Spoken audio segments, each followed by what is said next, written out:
Thanks, man. Area. Give me some mackerel. We'll throw a little mackerel in there.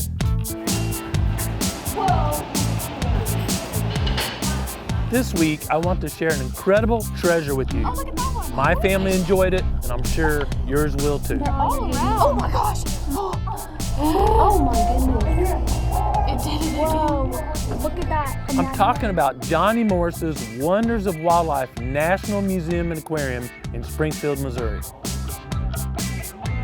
I have visited several natural history museums and aquariums, and this is hands down the best I've ever seen. Growing Deer is brought to you by Bass Pro Shops, also by Reconics, Trophy Rock, Eagle Seed, Nikon, Winchester, Lacrosse Footwear, Bloodsport Arrows, Flatwood Natives, Morel Targets, Caldwell Shooting Supplies, Hooks Custom Calls, Montana Decoy, Summit Tree Stands, Drake Non-Typical Clothing, Howe's Lubricator, Genesis No-Till Drill, Yamaha, Fourth Arrow, Scent Crusher, iScope, Bone View, Mossy Oak Properties of the Heartland, Code Blue, Decode, G5 Broadheads, Prime Bows, and Redneck Hunting Blinds.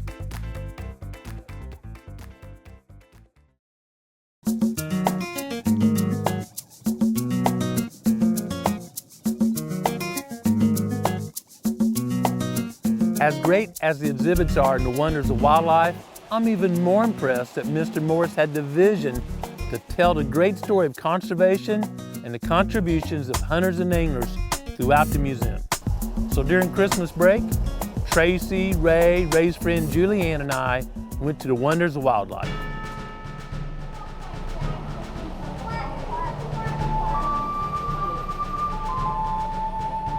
We started by touring exhibits about the Native Americans. Unquestionably, they had a special relationship with natural resources. Deer, buffalo, and all aspects of the land were vital to their day-to-day life. My family and I enjoyed seeing the incredible artifacts and the critters in their natural habitat. As the country was settled, President Thomas Jefferson funded Lewis and Clark to explore the lands west of the Mississippi.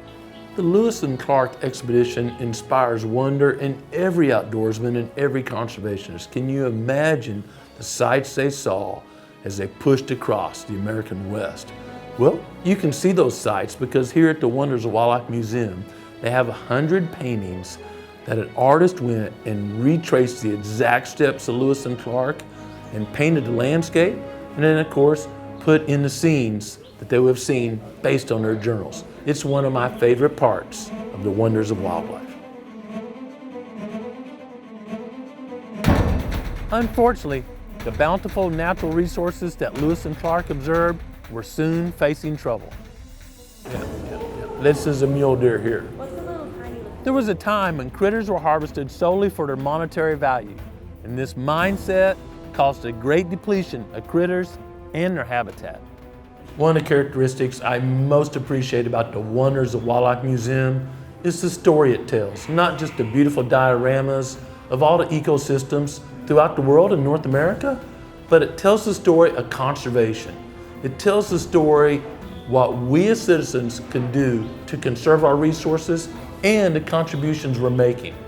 If we lose that lesson, conservation will come to a dead halt. But if we promote that lesson and teach our children, as I'm doing, the future is bright. One of the huge heroes of conservation in North America is, of course, President Roosevelt, and there's a replication of his cabin right here at the Wonders of Wildlife Museum in Springfield, Missouri. Roosevelt was a hunter and an angler, and he understood that land and other natural resources were treasures everyone should be allowed to enjoy. The movement Roosevelt started has continued to inspire many conservationists. Many critters like deer, turkey, and non-game species have been restored. Public lands have been set aside for everyone to enjoy, and it's up to us to continue that tradition. I was reminded of the tremendous successes of past conservationists when I entered the Hall of Horns.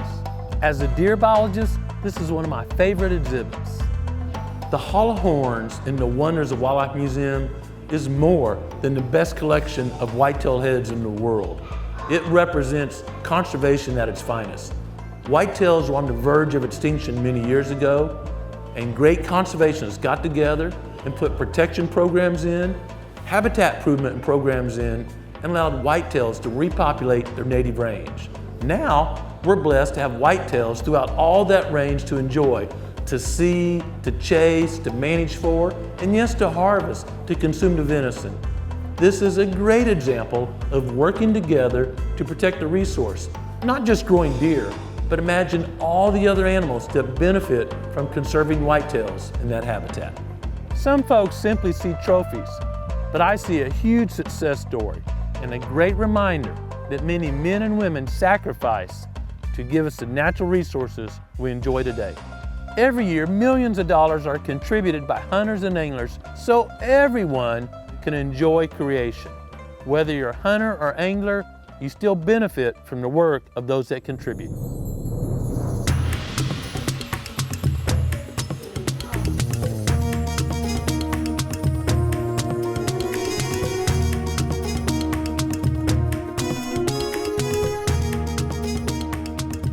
I was thrilled to enjoy the wonders of wildlife with my family.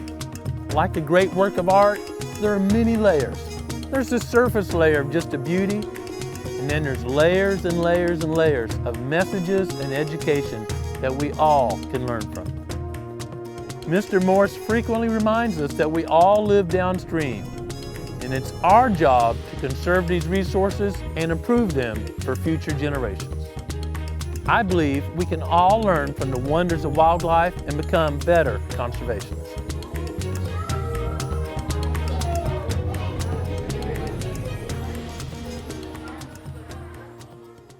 Grab a cable and a can. An important part of conservation is teaching lessons to future generations. That's certainly a goal here at Growing Deer. And one way we do this is teach wildlife and habitat management techniques to our college interns. Oh yeah, 14? A few weeks ago, Daniel taught Tyler how to locate and set Duke cage traps. Since then, Tyler's been successful on the trap line and removed about 20 raccoons and possums. You may wonder why we're doing that while we're speaking about conservation. But there's no natural predators for raccoons and possums in this area, and their populations tend to build up more than the prey species.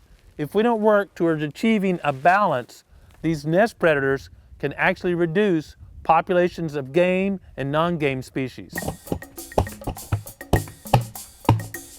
The next step in Tyler's education was showing him how to use a Duke dog-proof trap. The cage traps have been easy for Tyler to run. He can close them and take the weekends off, reopen them on Monday. But today we're going to be talking about the Duke dog-proof. Tyler, the dog-proofs are super easy, just like the cage traps. A couple extra steps, but we can fit a lot more of these in the back of the Yamaha than setting a bunch of cage traps up. So we can do a lot more work for our predator control. You ready to learn how to set up a dog-proof? Yep. All right, we're gonna set right here on the edge. Let our sink go right down the edge of this field where critters are gonna be running, coming off the hill up top. So we've got a great location, and now we just gotta set it up. So we'll grab this cable, and we'll come over to this tree right here. And we're just gonna wrap it around this tree here.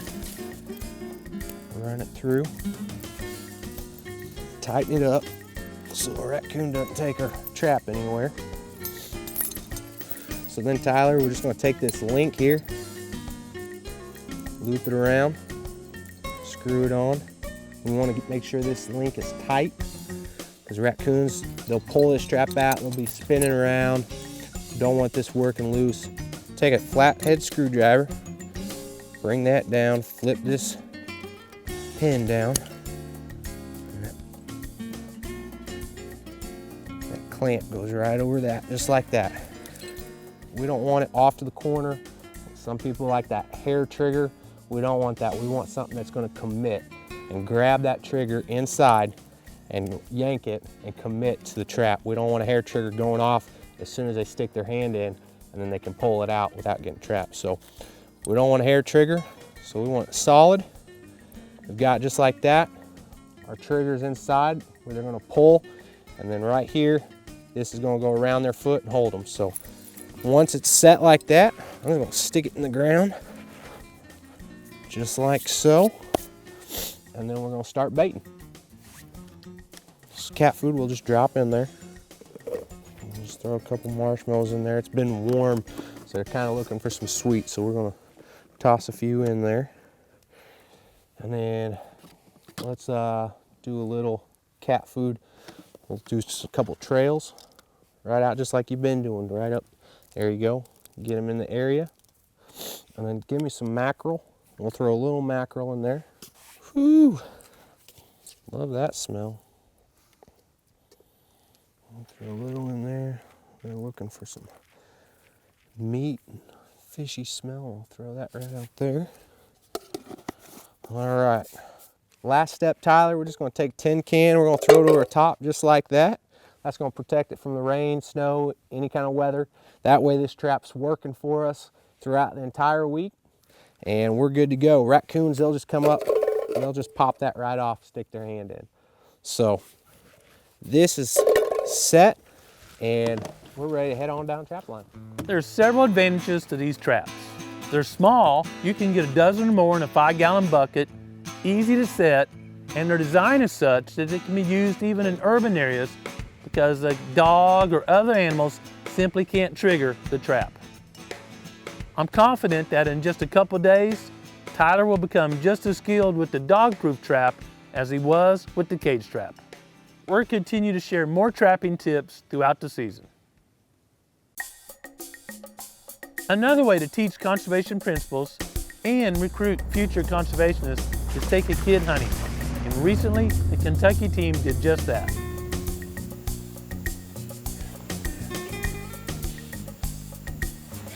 Young Griffin's been looking forward to tagging his first deer since he tagged a turkey last spring. When the big day arrives, Graham takes Griffin to a food plot planting an Eagle Seed broadside mix. They'd placed a Reconnex camera there, and it has shown a good pattern of deer using the area. The first deer came into the plot about 160 yards away. That's a long shot, but Griffin indicated the scope was settled right on the vitals, and he could make the shot. You need headphones, Griffin. See that? We came back out. I can shoot that right there. Let's get a little closer, okay?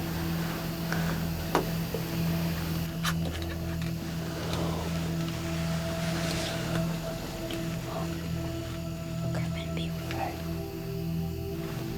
You ready to shoot it? yeah. If you're ready to shoot, go ahead and shoot it. Pull the trigger really slow.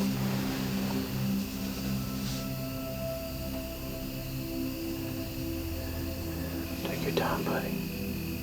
Ready? Yep. Ready? Yep.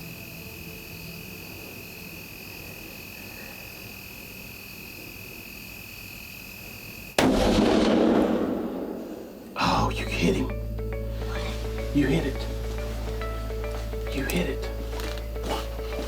It went in the woods, but you hit it. Nice. What do you think? Is it going down? I think it's going to go down. That one just ran across through there. It's going down for real. Griffin made a perfect connection at 165 yards, a double lunger, and that deer won't go far. Such hunts are the reward of long hours of habitat improvement work. And habitat improvement almost always leads to seeing more deer, and seeing more deer keeps kids interested in hunting. Kids like Griffin, and kids like me. Blood. It's right there. And right there. Mm-hmm. Maddox found the first drop of blood and took the trail about 15 yards, keeping Griffin inside it. There's a lot right there. Look at that, Dad. See that leaf? Dad, there's blood in there. There's some in here. You can come closer, Dad. Oh, wow. There's a lot right there. Come here, Griffin. Maybe, is he going that way? Soon, they were joined by the rest of the group, including Max, the pup eater training to find antlers and trail deer. Dock right there is where we stopped. Max got some real-world training and made a short job because Griffin had made a great shot. Griffin helped drag the deer and learned really quickly how heavy a whitetail can be when they live in good habitat. The doe weighed 166 pounds. Congratulations to new hunter Griffin, his brother Maddox, who's going to be a heck of a blood trailer, and Graham for sharing conservation with his sons. Yours and Max's first deer. Well, say he found yours too, right? Yeah. If you'd like to learn more tips on how you can conserve natural resources, please subscribe to the Growing Deer channel. It's easy to get excited about conservation projects when you take time every day to slow down and enjoy creation. But most importantly, make sure you take time every day to be quiet and listen to what the Creator is saying to you. Thanks for watching Growing Deer.